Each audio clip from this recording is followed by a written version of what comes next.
খেলার মাঠে সরাসরি বজ্রপাতের আঘাতে মৃত্যুবরণ করা একমাত্র ফুটবলার তিনি। এটা একটা স্প্যানিশ ফুটবল লিগ ছিল, আর এই প্লেয়ারের নাম ছিল অ্যান্ড্রু সান্তোস।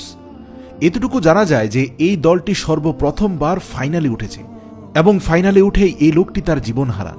সবচেয়ে দুঃখজনক হচ্ছে ৪৫ মিনিটের মতো খেলা হওয়ার পর বিরতির পর যখন ম্যান চেঞ্জ করা হয়েছিল, তখন একজন বদলি প্লেয়ার হিসাবে তিনি মাঠে নামার পরেই তার উপর ভয়ঙ্কর বজ্রপাত ঘটে, যার ফলে সেই প্লেয়ারটি উক্ত স্থানেই মারা যায়। প্রিয় দর্শক, বর্তমান বিশ্বের সবচেয়ে জনপ্রিয় খেলার নাম ফুটবল। সারা পৃথিবীর এমন কোনো মানুষকে পাওয়া যাবে না যে বর্তমান কাতার বিশ্বকাপ সম্পর্কে কিছুই জানে না। আনন্দ বিনোদনের কেন্দ্রবিন্দুতে থাকা এই ফুটবলের কিছু ভয়ঙ্কর দুর্ঘটনার ইতিহাস আছে, যা আজকে আপনাদের সামনে তুলে ধরব। এন্ডুরেন্স ইদাহোর ১৯৮৪ সালে জন্ম নেওয়া নাইজেরিয়ান স্ট্রাইকার ছিলেন এন্ডুরেন্স ইদাহোর। তিনি খেলতেন সুদানের প্রিমিয়ার লিগে আল মেরিখের হয়ে। ২০০৬ সালে আরব আমিরাতের ক্লাব আল নাসের থেকে ট্রান্সফার হয়ে তিনি সুদানের ক্লাব আল মেরিখে যোগ দেন। আল মেরিখকে সাফল্য এনে দেওয়ার জন্য ২০১০ সালের ৬ মার্চ খেলার ১৫ মিনিটের সময় বল নিয়ে প্রতিপক্ষের ডি বক্সে ঢুকে পড়েছিলেন ইদাহোর। তখনই আল আমানের এক খেলোয়াড়ের কুনুয়ের আঘাতে মাটিতে লুটিয়ে পড়েন এন্ডুরেন্স ইদাহোর। হাসপাতালে নিয়ে যাওয়ার পথেই অ্যাম্বুলেন্সের ভিতরেই মৃত্যু হয় এন্ডুরেন্স ইদাহোরের। এজন্য মাঠেই খেলোয়াড়দের ভিতরে হতাশা সৃষ্টি হয় এবং দর্শকদের ভিতরে বিশৃঙ্খলা সৃষ্টি হয়। তাই রেফারি ম্যাচটি পরিত্যক্ত করতে বাধ্য হন। আকলি ফাইরুজ ইন্দোনেশিয়াতে ১৯৮৭ সালে জন্ম নেওয়া আকলি ফাইরুজ খেলতেন ইন্দোনেশিয়ান প্রিমিয়ার লিগে।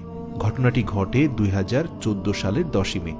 ইন্দোনেশিয়ার প্রিমিয়ার লিগে পেরসিরাজা আর পিএসএপি সিগলির ম্যাচে পেরসিরাজার ফরওয়ার্ডার আকলিকে চ্যালেঞ্জ করেন সিগলির গোলকিপার আগাস রহমান, এবং তার ডান পায়ের বুটের সজোর আঘাতে আকলির তলপেট মারাত্মকভাবে আহত হয়। এ ঘটনার জন্য মাঠেই হাতাহাতি বেঁধে যায় দুপক্ষের ফুটবলারদের মধ্যে। কিছুক্ষণ পর আকলির বদলে অন্য ফুটবলার নামানো হলেও আকলি আস্তে আস্তে অসুস্থ হতে দেখা যায়। এমনকি তিনি বেঞ্চে বসে থাকার ১০ মিনিটের মাথায় আবার ঘুরে পড়ে যান। হাসপাতালে ভর্তি করার পর তার তলপেটের গুরুতর আঘাতের জন্য অস্ত্রোপচার করা হয়, কিন্তু তাতেও লাভ হয়নি। ৬ দিন পর ২০১৪ সালের ১৬ই মে না ফেরার দেশে চলে যান আকলি। ইতালিতে জন্ম নেওয়া পিয়ের মারিও মেরুসিন ইতালিতে জন্ম নেওয়া এই পেশাদার ফুটবলারের মৃত্যু হয় ১৪ এপ্রিল ২০১২ সালে। সিরিবির ম্যাচে সেদিন লিভোর্নোর মিডফিল্ডার মরিসিনি পেশকারের বিপক্ষে ম্যাচের ৩১ মিনিটে হঠাৎ করে হার্ট অ্যাটাক করেন তিনি। হাসপাতালে নেওয়ার পর ২৫ বছর বয়সী এই ফুটবলারকে মৃত ঘোষণা করা হয়। অল্প সময়ের মধ্যে পরপর ৩ বার হার্ট অ্যাটাক হওয়ার কারণে তাৎক্ষণিক মৃত্যু হয়েছে তার। পিটার বিকাসাং জুয়ালা ১৯৯১ সালে ভারতের মিজোরামে জন্ম নেওয়া এই ফুটবলার মারা যান ২০১৪ সালের ১৯ অক্টোবর। বিকাসাং জুয়ালা খেলতেন মিজোরামের ক্লাব বেতেলহামে। চানমারি ওয়েস্টের বিপক্ষে ম্যাচের ৬২ মিনিটে দারুণ একটি গোল করেন তিনি, এবং গোল উদযাপনের জন্য প্রথম ডিগবাজিটা ঠিকমতোই খেয়েছিলেন। কিন্তু দ্বিতীয় ডিগবাজির সময় ঘটল দুর্ঘটনা। দ্বিতীয় ডিগবাজির সময় ভূমিতে পা না পড়ে মাথা পড়াতে মেরুদণ্ডে মারাত্মক আঘাত পেলেন বিকাসাং জুয়ালা। দ্রুতই তাকে হাসপাতালে নেওয়া হলেই সেখানে তিনি মৃত্যুবরণ করেন। তবে মৃত্যুর আগে তিনি নিজের চোখ জোড়া দান করে গিয়েছেন। মার্ক বিভিয়েনফো ১৯৭৫ সালে জন্ম নেওয়া ক্যামেরুনের কিংবদন্তি ফুটবলার ছিলেন মার্ক বিভিয়েনফো। ২০০৩ এর ২৬ জুন লিওতে কনফেডারেশনস কাপে কলম্বিয়ার বিরুদ্ধে খেলা চলাকালীন সময়ে মাঠে হৃদরোগে আক্রান্ত হয়ে অকালে মারা যান তিনি। মারা যাওয়ার আগে এমন ক্রীড়াশৈলী দেখিয়ে গেছেন যা তাকে চিরদিন অমর করে রাখবে। অ্যান্টোনিও পুয়ের্তোর মৃত্যুর দৃশ্য অনলাইনে এখনও ভেসে বেড়ায়। ২০০৭ সালের ২৫শে আগস্ট লা লিগায় গ্যাটাফের বিপক্ষে মাঠে নামেন এই ফুটবলার। খেলার ৩৫ মিনিটের সময় কার্ডিয়াক অ্যারেস্টের শিকার হন পুয়ের্তো।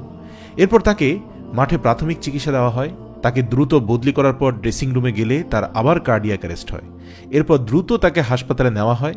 অ্যান্টোনিও পুয়ের্তোর মৃত্যু হয় ২৮শে আগস্ট। ডাক্তারের ভাষ্যমতে তিনি মাল্টিপল অর্গান ফেইলিয়রের রোগী ছিলেন, যার কারণে তার ব্রেন মারাত্মকভাবে ড্যামেজ হয়ে যায় এবং বারবার কার্ডিয়াক অ্যারেস্ট হয়। মৃত্যু আমাদের বরণ করতেই হবে। দুনিয়ায় যখন এসেছি মৃত্যু নিশ্চিত, কিন্তু ফুটবল খেলার মাঠের মৃত্যুগুলো আমাদের অন্তরকে নাড়িয়ে দেয়। যেই খেলা নিয়ে বুঁদ হয়ে আমরা পরস্পর সংঘাতে লিপ্ত হয়ে যাই, অথবা খেলায় মগ্ন হয়ে আল্লাহকে ভুলে যাই, নামাজ মিস করে ফেলি, তাদের একবার ভাবা উচিত মৃত্যু কিন্তু আমার সান্নিকটে। আজ না হয় কাল আমি আল্লাহ পাকের মুখোমুখি হব এবং সেখানে আমাকে সময় কোন কাজে অতিবাহিত করেছি সেই হিসেব দিতে হবে।